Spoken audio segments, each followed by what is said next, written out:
생각해보고 고민하는 시간 갖도록 하겠습니다. 자, 교회는 기본적으로 무슨 교회와 무슨 교회로 나뉘어져 있다 그랬죠? 서방교회와 있습니다. 동방교회. 근데 이거를 우리가 잘못 이해를 하면 안 돼요. 동방교회와 서방교회가 분열된 거는 분열은 1054년쯤 분열이 됩니다. 네? 분열이 되고 그냥 지역적으로 동방교회와 서방교회로 나뉜 거예요. 지역적으로. 그렇다고 이때부터 분열이 됐냐? 그건 아닙니다. 자, 서방교회에서 삼위일체를 거의 사실상 처음으로 거론했던 사람이 누구라고 했죠? 터툴리안. 오, 집사님 컸어. 터툴리안. 커서 터툴리안. 또는 터툴리아누스라고도 합니다. 터툴리안. 동방교회 오성품 누구죠? 원어게. 오리겐. 좋습니다. 오리겐은 자, 퀴즈를 낼게요. 동방교회와 서방교회 중에서 삼위일체의 그 내재적인 본질적인 거, 본질이라 하면 뭐냐면 하나님은 동시에 함께 계셨고 동시에 함께 존재하셨다는 건 기본 전제로 깔아요. 이거 동의 못하고 죽어도 성부가 먼저다. 죽어도 성부가 먼저야. 물론 피조된 건 아닌데 성부가 무조건 먼저 존재했어. 성부 하나 파더가 먼저 존재했어. 동방이에요, 서방이에요? 동방. 위격 중심이죠. 자, 이렇게 오리겐의 파더 중심, 성부 중심으로 갈 때 이거를 결국은 오리겐이 그렇게 의도하지 않았을까 할지라도 이 동방교의 성부 중심은 뭘 가지고 오냐? 종속론, 서브 오디네이셔니즘이라고 해가지고 서브 대롱대로 달려있다. 그러니까 예수 그리스도, 성자 예수 그리스도와 성령 하나님이 누구에게 종속돼 있다? 성부에게 종속돼 있다라는 종속주의를 가져옵니다. 그러다 자, 이 오리겐의 후에 누가 있죠? 아리우스, 오아시스, 아리우스. 아리우스는 뭐라 그러나요? 아예 예수는 신이다, 신이 아니다? 부인. 신이 아니다. 여기서 이제 문제가 생기게 되는 것이죠. 자, 위격 중심의 사고방식은 자, 그러면 서방은 무슨 중심이에요? 주관식으로 되어 있습니다. 서방은 무슨 중심? 본질 중심. 네.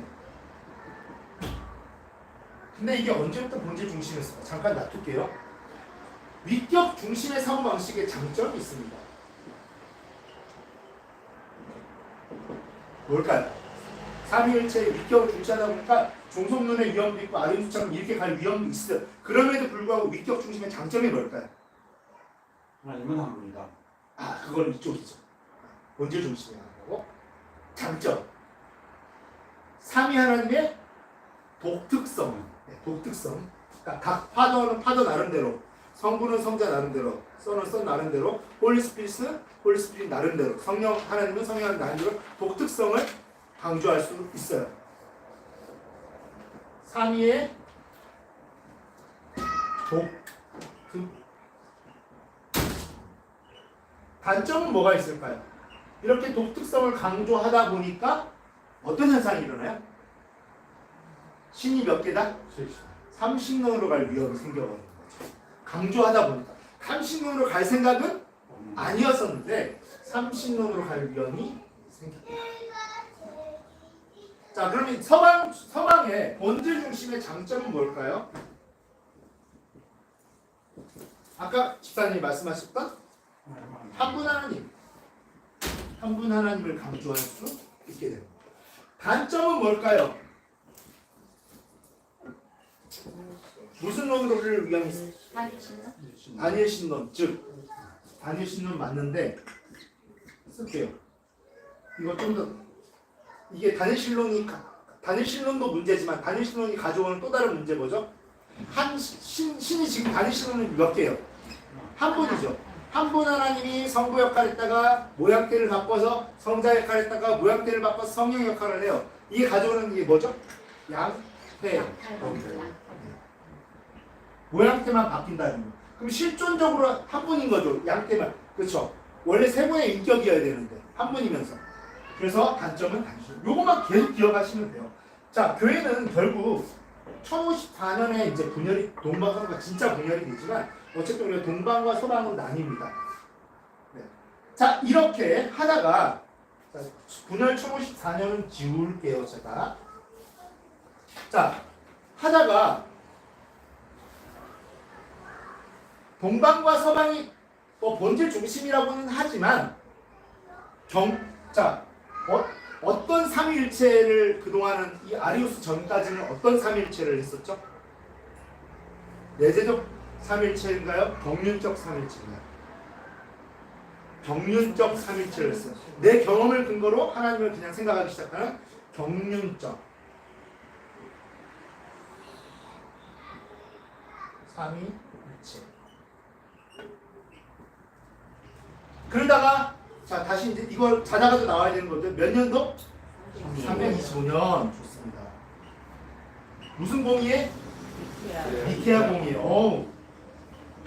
이거 자다가도 나와야 돼요.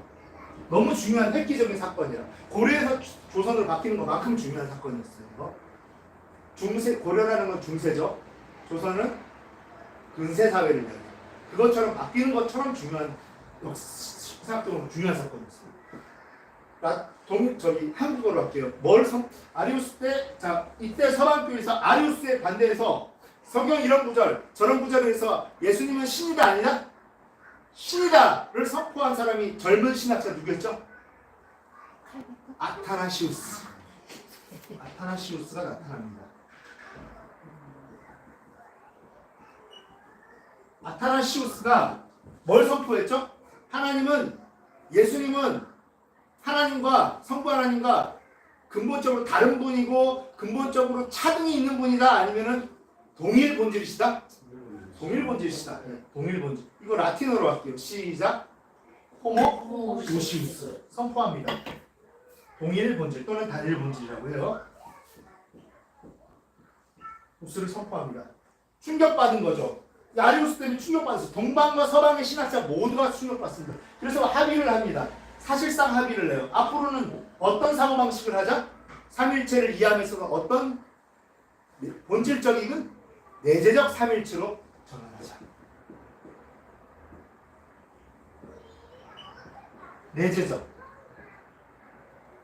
내재적 삼일체를 전환을 했더니 자 이제 지우겠습니다.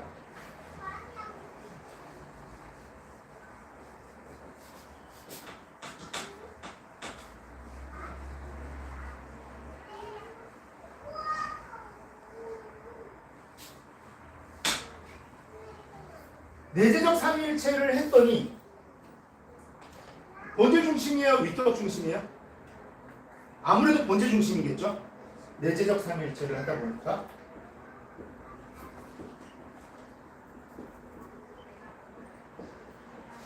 본질 중심이었어요. 서방의 본질 중심이 이때부터 시작된 겁니다. 경륜적 삼위일체를 할 때 동방과 서방 모두 다 뭘 했다? 사실은 위격 중심으로 흘러가고 있었어요. 그러다가 아리우스 때문에 서방의 아타나시우스로 인해서 본질 중심의 신학을 하게 됩니다. 본질 중심의 신학을 하게 돼요. 자, 그런데 이러다 보니까 또 뭘로 갈 위험이 있어요? 아까 말씀드렸어요. 본질 중심의 하나님은 다니시는 또는 양태론으로 흐를 위험이 생겼죠. 아, 이거 이러려고 하는 건 아닌데 왜 자꾸 이러지? 이거 왜 자꾸 이러지? 그래가지고 다니실론에서 양태론 안 되겠다. 동방의 어떤 신학자들? 지역. 카파도키아. 그렇죠. 카파도키아의 동방 신학자들이 어떤 개념을 선포했나요? 내추순환 교통. 이거를 라틴어로 해볼게요. 페리카나 기억하시죠? 시작. 페리코레시스. 페리코레틱 또는 페리코레시스. 그랬더니 이제 보완이 되는 거예요. 그런데 동방신학자의 특징은 위격입니까? 본질입니까? 위격이죠. 삼신론으로 그럴 위험이 있어요? 없어요? 문제예요. 그러다 보니까 결국 서방교회에 누가 나왔어요? 어거스틴, 아우구스티누스라고도 합니다. 아우구스티누스라고도 해요. 어거스틴이 나옵니다. 이때 간단하게 할게요. 어거스틴이 결국은 뭘 주장합니까? 삼위일체 하나님의 무슨 사역? 공동사역. 함께 움직이시는 거. 이게 뭐냐면 창조 때 누가 움직이셨어? 창조 때? 창조 때 삼위일체 하나님이 동시에 움직이셨어요. 생각하시고 뜻하시고 기뻐하시고 성령이 운행하시면서 예수 그리스도가 성육신 하실 때 누가 움직이셨어요? 삼위일체 하나님의 동시에 움직이시셨어요. 지금 성령님이 역사하실 때 하나님과 성부 하나님과 성자 예수 그리스도 쉬고 계시고 성령님만 역사하시는 거야? 아니죠. 삼위일체 하나님 공주에. 그러니까 위대한 일이에요. 여러분이 성령이 한번 부를 때 삼위일체 하나님을 소환하고 삼위일체 하나님께 호소하는 역사가 일어나는 거예요. 그 개념이 지금까지 선포되었다는 거예요. 자, 오늘은 이제 복습 잘했습니다. 그리고 우리 김 집사님과 박 집사님은 정말 대단하신 것 같아요. 하나도 안 잊어버리신 것 같아요. 99% 정도 맞추셨어요. 우리 박수 한번 칠게요. 특히 박 집사님, 너무 대단하셨어요. 자, 오늘은 우리 같이 따라할게요. 삼위일체적 기독론. 쉬워요. 자, 기독론이 뭘까요? 다시 말씀드릴게요. 장무성 권사님, 기독이 무슨 뜻이에요? 우리 기독교라고 그러죠. 그래서 기독론이라는 게 있어요. 성경론이라는 게 있고, 기독이 무슨 뜻이에요? 그리스도를 줄인 중국식으로 먼저 들어와서 이렇게 한 것이 기독인 거예요. 기독. 그리스도교라는 뜻이에요. 기독교라는 뜻은. 이거는 신학을 하고 안 하고를 따라서 알고 계셔야 돼요. 기독론이란 무슨 뜻일까요? 그리스도론이라는 뜻입니다. 자, 우리 같이 따라할게요. 로고스 기독론. 이렇게 말은 어렵게 하지만 우리가 평신도들과 예수 안 믿는 사람, 예수를 처음 믿은 사람도 본능적으로 생각할 수 있는 부분에 대해서 오늘 나눌 거예요. 로고스란 뭐냐면 말씀이에요. 말씀이 뭐가 되셨다? 육신이 되셨다라는 성육신 개념을, 이거를 말씀이 육신이 되신 거를 바꿔서 해볼게요. 자, 주보 다 가지고 계시죠? 오늘 주보. 말씀이 육신이 되셨다. 이거를 인간이 신이 된 거예요? 신이 인간이 된 거예요? 신이 인간이 된 거예요. 신이 인간이 된 엄청난 교리. 로고스 기독론. 그래서 1000년 넘는 시간 동안 할렐루야! 신이 인간이 됐어요. 말씀이 육신이 됐어요. 여러분 믿으십니까? 아멘 하셔야죠. 믿으십니까? 아무도 태클을 걸지 않았어요. 그래서 설명할 필요가 있다 없다? 없다. 왜? 아멘 합니다. 그런데 19세기에 돼서, 지금 몇 세기? 21세기.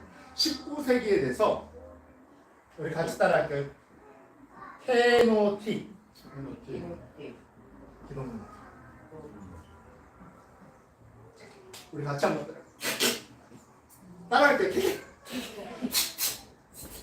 뱉는 느낌이에요? 삼키는 느낌이에요? 뱉는 느낌이죠. 물론 유치하긴 합니다만. 자, 이때까지 1000년이 넘는 시간 동안 괜찮아요. 그런데 이 로고스 기독론에 대해서 반발하기 시작해요. 사람들이 어떻게 신은 인간이 돼? 그 다음에 why? 붙이기 시작합니다. 19세기 돼서 불이 붙어버렸어요. 그래서 대안을 낼 필요가 있었어요. 그래서 이 케노틱 이론은 신성을 체험에 대한, 예수님이 이 땅에 오셨을 때 신적인 속성, 신적인 권세, 전지전능하신 이런 신적인 권세를 비우고 오셨다, 아니면은 채우고 오셨다. 어떤 걸까요? 케노틱 이론은 신이기를 비우고 포기하는, 틱틱한 것처럼 케노틱은 신성을 포기 또는 비움을. 그래가지고 우리 CCM에도 이런 게 있어요. 하늘 보자 버리고 이 땅에 오신 예수님. 그래, 너무 겸손하신 예수님을 강조할 수 있는 거예요. 인간으로서. 그러다 보니까 신이기를 포기하고, 그러니까 이걸 평신도들도 많이 생각해요. 이 땅에 오셨을 때 어떤 상태였었을까? 신적인 권세를 반납하고 오신 거가 포기해요. 그리고 신성을 비우시고 오신 거. 이거를 케노틱 기독론이에요. 이렇게 설명을 합니다. 케노틱 기독론은 뭐예요, 박은선 집사님? 예수님이 이 땅에 오실 때 신적인 권세를 뭐하고 오신 거예요? 버리고 오시거나 하늘에 반납하시고 오신 거예요. 그러면 이분의 죽음이 너무 겸손한 건 강조되죠. 인간을 오시기 위해서 신적인 것을 포기하고 오셨다. 너무 은혜가 되고 겸손해요. 그럼에도 불구하고 신이 아닌 사람이 그 순간만큼은 지금 사람인 거잖아. 신이 아니죠. 이분이 달린 십자가가 의미가 있을까요? 없을까요? 없어요. 왜냐하면 십자가는 누가 달렸을 때 의미가 있는 거예요? 완전한 인간이면서 누구? 완전한 신이 달렸을 때 의미가 있는 거예요. 그런데 이거 케노틱 이론은 설명하지 못해요. 그런데 중요한 게 뭐냐면 평신도들도 많은 사람들도 이렇게 설명하지 못할 뿐이지 이 개념을 생각한다는 거예요. 같은 자리에서 동상이모, 같은 자리에서 교회에서 예배드리면서도 신성의 포기서를 자기도 모르게 누가 가르쳐주자는 생각을 하고요. 그냥 설교 듣다 보니까 케노틱 이론으로 갑니다. 자, 20세기에 그래서 이걸 반대하기 위해서, 자, 이거는 독일 신학자들 중심으로 그냥 외울 필요는 없어요. 독일 신학자들 중심으로 나온 건데 20세기에는 우리 같이 따라 성령 기독론.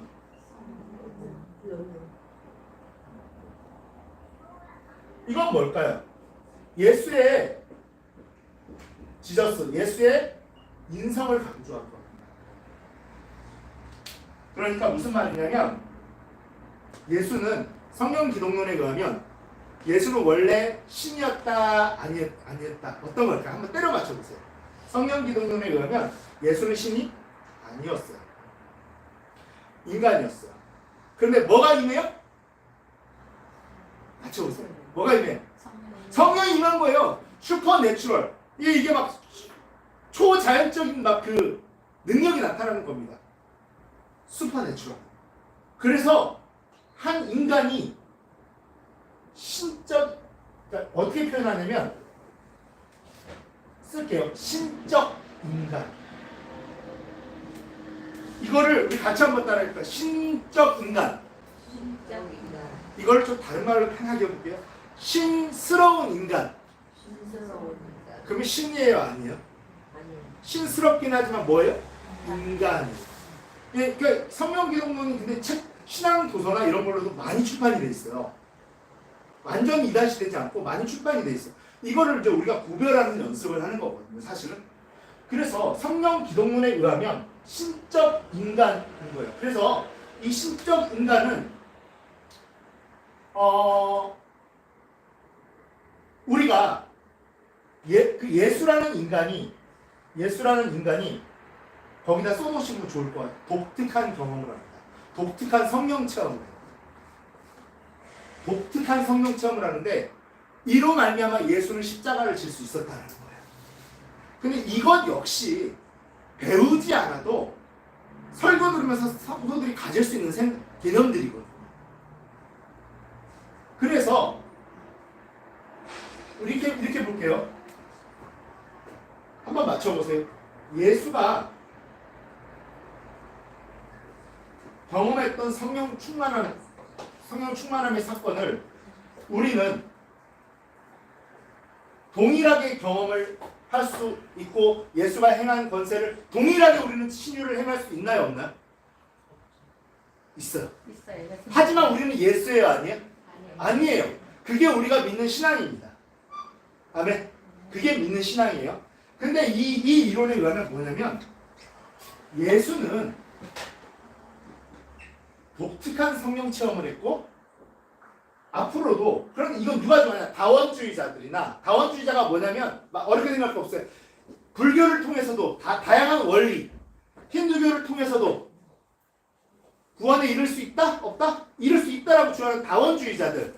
그리고 이 다원주의자들과 민중신학자들이 좋아하는 것, 기장식에서 좋아하는 게 바로 이 성령 기독론입니다. 신적인 인간. 원래 신이 아니고 인간이었는데 신스러워진 거예요. 그냥 이 성령 기독론, 성령을 체험함으로 인해서.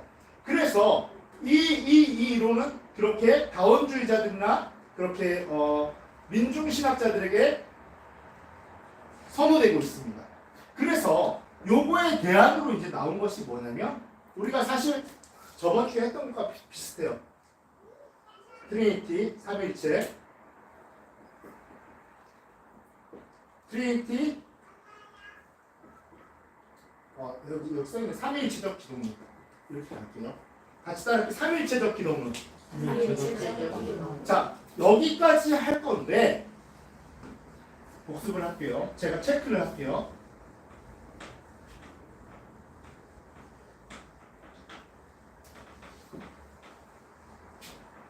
이거 하고 마치겠습니다. 자, 전통적인 기독론은 주관식입니다. 전통적인 기독론은 무슨 기독론입니다? 전통적인 원래 우리가 지금도 믿고 있는 기독론. 리을로 시작해요. 로고스 기독론. 로고스 기독론이 주장하는 건 뭐예요? 뭐가 됐다? 신이 인간이 됐다. 여기에 대해서 1000년이 넘는 시간 동안 how, 어떻게 그게 가능해? 이런 질문이 있었어요? 없었어요? 없었어요. 아멘 했습니다. 아멘. 예스. 그런데 19세기에 들어서 여기에 대한 뭐가 질문이 들어오기 시작했죠. 그래서 19세기에 나름 대안을 내는 게 무슨 이론이었다? 게너틱 기독론. 자, 박미선 집사님께 제가 질문할게요. 캐노틱 기독론은 무엇이에요? 신성의 비우거나 포기하는 삶. 하늘에 반납하고 왔다는. 이거 겸손해요, 안 겸손해요? 겸손해 보이지만 십자가가 의미가 있어요, 없어요? 없어요. 왜냐하면 신이 아닌 사람이 그 순간만큼은 신이 아닌 사람이 십자가에 달린 거잖아요, 그죠? 그래서 근데 이게 신앙서적으로도 제가 어떤 책들인지 다 알려줄 수 없지만 우리 시중에 돌아다니는 신학 말고 신앙서적에 이런 사고방식도 많이 있어요. 우리가 구별해내셔야 돼요. 구별해내셔야 돼요. 자, 20세기에는 그래서 이거에 대한 대안은 또 무슨 기독론? 성령 기독론. 김종필 집사님께 질문할게요. 성령 기독론은 뭐예요? 삼위일체. 아니요. 성령 기독론은 어떤 거죠? 신이 인간으로서의 예수인데. 그렇죠. 신스러운 인간, 신적인 인간. 그러면 예수는 역시 신이에요, 아니에요? 아니, 신이 아닌 거죠. 원래 인간이었는데 원래 뭐였어요? 원래 인간이 뭘 체험했어요? 독특한 성령 체험. 이게 중요해요. 이 문장이 독특한 성령 체험을 합니다. 그래서 예수가 될 수 있었던 거예요. 독특한 성령 체험을 해서. 자, 그런데 이건 역시 그러면 전부 다 전통적인 삼위일체론에 대한 완전 반대가 되고 말이 안 되는 거죠. 삼위일체가 무너지거나 구도가 다 무너지는 거예요. 이거 28페이지 정도 분량을 하면 골치 아프니까. 그래서 이거에 대한 대안으로 예수는 하나님이가 아니다. 태초부터 하나님이셨고, 그리고 근본무치 이 땅에 오셨을 때도 하나님이셨고, 삼위일체로 계셨고, 이걸 가지고 이걸 설명하는 기독론이 뭐냐면 우리가 저번 주에 배웠던 삼위일체적 기독론입니다. 저번 주에는 형성 과정에서 배웠지만 기독론인 것입니다. 자, 이렇게 중요한 건 이 두 가지 캐노틱과 성령 기독론인데 이게 사실 우리가 믿지 않는 사람들 사이에도 뭐한다? 많이 있다라는 거예요. 설명을 못할 뿐이에요. 이렇게 설명을 못할 뿐 이런 개념들을 가지고 있어요. 특히 성령 기독론보다도 성령 기독론 한 제가 봤을 때 한 30%, 70%는 캐노틱 기독론, 아니 80%가 캐노틱 기독론. 왜냐면 신인 걸 인정하니까 교회에서 더 쉽잖아요. 근데 뭘 강조해요? 겸손한 예수 그리스도를 강조해요. 신성을 포기하고. 이거 80이 뭐예요? 90%까지 이거는 설명 안 해주면 평신도들이 가지고 있는 생각일 수 있어요. 그러나 분명히 하지만 신성을 제한하셨을지 몰라도 여전히 신성을 완전히 가지고 계셨다라는 거. 그거를 정확히 이해하는 것과 정확히 이해하지 않는 것은 사실상 대단히 중요한 것이죠. 자, 그래서 저 질문을 받을게요. 오늘 하신 것 중에 이해가 잘 안 가시거나 우리 한십사님 뭔가 질문을 하실 수도 있을 것 같은데 질문 이해가 안 가거나 또 다른 어떤 부분에 대해서도 질문을 하셔도 되고 질문은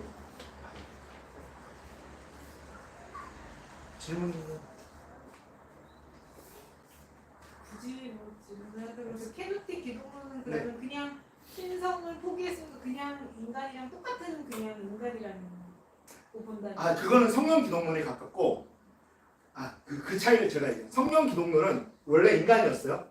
근데 특별한 능력을 받은 그러니까 슈퍼맨 같은 능력을 가진 여전한 인간이에요. 근데 신분의 문제, 신분.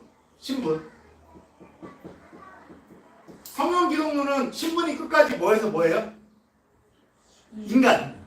캐노틱 기독론은 신분은 뭐냐면 신이에요. 신인데 능력과 권세와 신적인 속성, 그러니까 전지전능하심, 그러니까 사랑이나 하나님으로서의 속성, 사랑, 공의 이런 거는 그대로 가지고 계시는데 캐노틱 이론에 의하면 그런데 전지전능하심, 뭐 예를 들어 축지법, 여기서 있다가 저리 갈 수 있는 하나님의 능력 이런 것들은 완전히 포기를 하고 오셨거나 비우셨다라는 거예요.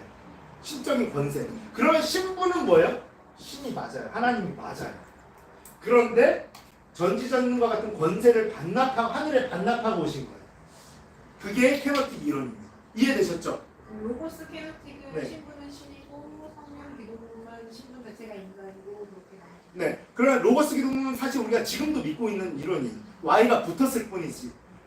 믿음으로 신이 인간이 되셨다. 완전히. 네. 그렇습니다. 또 질문 있어요? 그러면은 생각나는 거 정리하고 조금 더 쉬도록 할게요.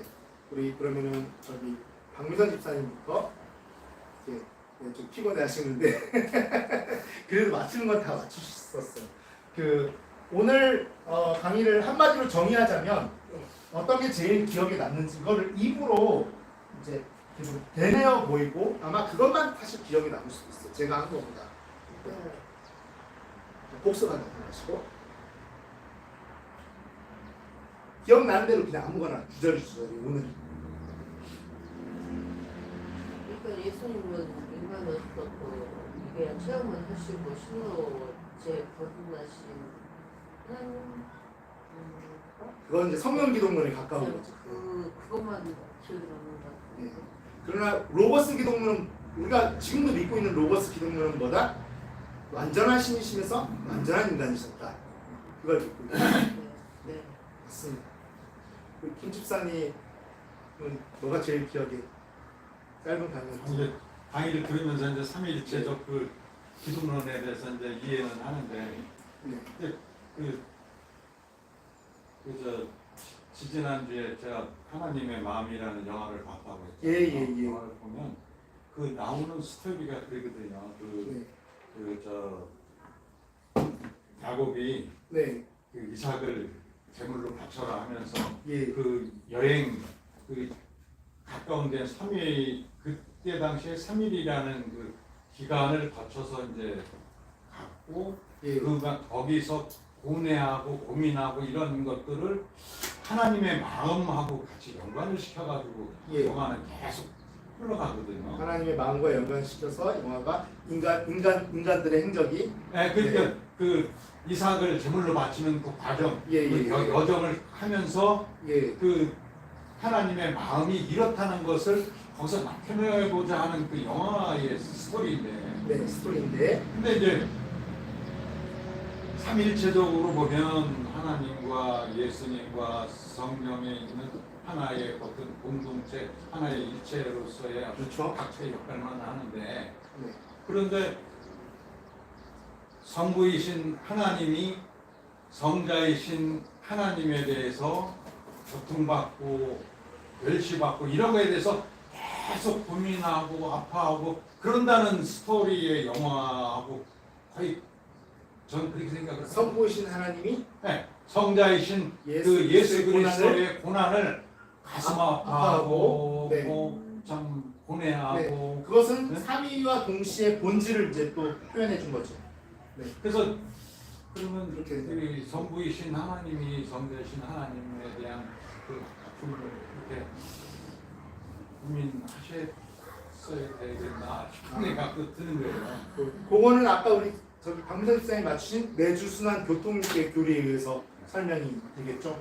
이렇게 해서 이렇게 해서 서로 간의 페리코레시스 내주순환 교통화신에 의해서 서로의 감정과 서로의 모든 것을 경험하시면서 서로가 서로는 아니다. 네. 그러나 한 분이시다. 이게 우리가 믿고 있는 교리 이것이죠. 네. 그래서 아마 영화가 제대로 표현하지 않았나 싶습니다. 어쨌든 삼위일체적 그 고난은. 그러니까 야곱의 네. 마음이 꼭 하나님의 마음이다. 자식을 사랑하는 그 마음, 네. 그 자식을 진짜 예뻐하는 그 마음, 생각 네. 그런 것들을 하나님의 마음이라고 표현을 아브라함의 마음이 이삭의 마음, 네. 이삭을 향한 마음이. 네. 네. 그렇죠. 그러니까 이거를 그거를 집사님의 표현을 하면 알레고리적 영화 기법에서도 알레고리적 기법을 쓴 걸 수도 있어요. 그러니까 이게 뭐냐면 비유 기법인데 대유법이기도 하고 그 마음을 그대로 이렇게 인간의 마음을 통해서. 네. 그러나 우리의 그 육신의 아버지나 어머니가 자식을 향한 마음과 하나님과 그러니까 절대 비유를 하는 것이 이제 알레고리 쪽인데 저 기억이 잘 나지는 않아요. 보기는 봤는데 그 영화가 이제 추구하는 바가 만약에 이거를 절대적으로 알레고리로 했다라고 하면 조금 아쉬운 점이 있을 수도 그 영화를 보면서 네. 영화가 표현하고자 하는 것은 네. 아브라함의 그 마음을 쭉 네. 표현하면서 그 마음이 하나님의 마음이었다라고 하는 것을 영화는 표현하려고 했는데 저 생각에는 그렇게 하나님의 마음을 아브라함의 마음하고 같이 표현하려고 했던 그렇죠. 것은 아니었지 않냐. 아, 그렇죠. 저도 동의합니다. 그게 근데 우리가 그러니까 그래서 공부해야 되는 거예요. 왜냐하면 영화 제작사들이나 이런 것은 은혜가 될 수는 있어. 그러나 그 사람들이 신학자입니까? 아니잖아요. 그리고 아니 신학자까지는 아니어도 신학 공부를 제대로 한 분들은 거의 아니거든요. 은혜로 제작을 하는 경우가 많아요. 그러니까 이런 지적들이 나올 수 있는 거죠. 그리고 나와야 되는 거 이런 지적들이. 그래야 우리가 은혜 받을 것만 취업. 그렇다고 그 영화를 폄훼할 필요는 없지만 그 영화를 보면서 뺄 건 빼고 조금 거리를 둘 건 두고 그렇게 지적을 해가면서 그거는 정말 필요하다고 생각을 합니다. 네, 나눠주셔서 감사합니다. 그거 필요한 지적인 것 같아요. 저도 기억하기에 조금 지나치게 1대1로 이렇게 비유를 했다는 느낌이 좀 있거든요. 그건 부담스러웠어요. 조금 사실. 네. 그러니까 아브라함의 급이 너무 실적으로 높아지는 그런 좀 부담감이 있었고. 그렇죠. 이런 하나님의 그 고난을 감히 비유할 수 있어요. 네, 그래서 그 영화를 보면서도 그는 아브라함의 마음이 하나님의 마음하고는 이렇게 다른데 이렇게 같이 동격해가지고 그 마음이다라고. 그렇죠. 제 생각도 그렇습니다. 네. 아주 좋은 지적이었던 것 같아요. 네. 신사님 혹시 뭐 생각나시는 거 있으세요? 우리 김경자 의사님. 아니 그런 건 없어요. 시간이 다 됐습니다. 오늘 질문 그만 받겠습니다. 그럼 일찍 끝내드리려고 진짜. 그러니까 질문 그만 받겠습니다. 김경자 의사님은 어떤 게 기억이 제일 남았어요? 저도 오늘 텔레틱 기독론에서 네. 신정 포기하고 비우고 이런 진짜 저희가 알고 그야말로 예수님 모든 걸 포기하시고 우리 좀 강조를 많이 신앙적으로. 포기하시고 정말 톡톡한 인간이면서 하나님이신 것 같다는 거. 그 톡톡한 그 말이 톡톡한 거 특이한 거 유니크하다고 그래야 되나? 그러면서 인간이면서 신인이면서 톡톡하죠 진짜. 독특하면서 하여튼 신비해. 네. 그런 하나님을 우리가 믿는다는 것 자체가 우리 축복인 것 같습니다. 감사한 것이죠. 나눠주셔서 감사합니다. 정호사님은 남는 게 혹시 어떤 게 제일 남으세요? 저는 그 로고스에 대해서 네. 가끔 주임 용사님 설교 듣다 보면 로고스 말씀 가끔 하시더라고요. 예. 이제 제대로 레마 로고스 이런 거 말씀하셔도 그걸 이렇게 정확하게 알지 못하고 이제 들었는데 오늘 이제 알고 보니까 로고스는 말씀이라는 뜻입니다. 네, 근데 그걸 정확하게 이해는 안 됐습니다. 그래서 말이 나왔는 김에 마찬가지인데 신집사님 말씀을 빨리 끝내야 되는데 꺼리가 생겨가지고 이게 사실 이제 그러니까 로고스는 말씀이고 레마는 이제 솔직히 말해서 그 순간 받는 필, 감동, 그거 오시는 하나님이신 거예요. 그러니까 당연히 레마로 설교를 하기에는 위험스러울 수도 있죠. 레마와 그렇다고 이 로고스, 그러니까 완전한 강해로만 하게 하면 딱딱해질 수 있겠죠. 그래서 설교도 레마와 그러니까 영성적 묵상하면 레마인 것이고 우리가 문맥적 묵상하면 강해 설교인 것이. 왜냐하면 문맥에 맞게끔 그 로고스적인 거. 그래서 로고스와 레마가 좀 섞이면 가장 조화로울 수 있겠죠. 좋습니다. 우리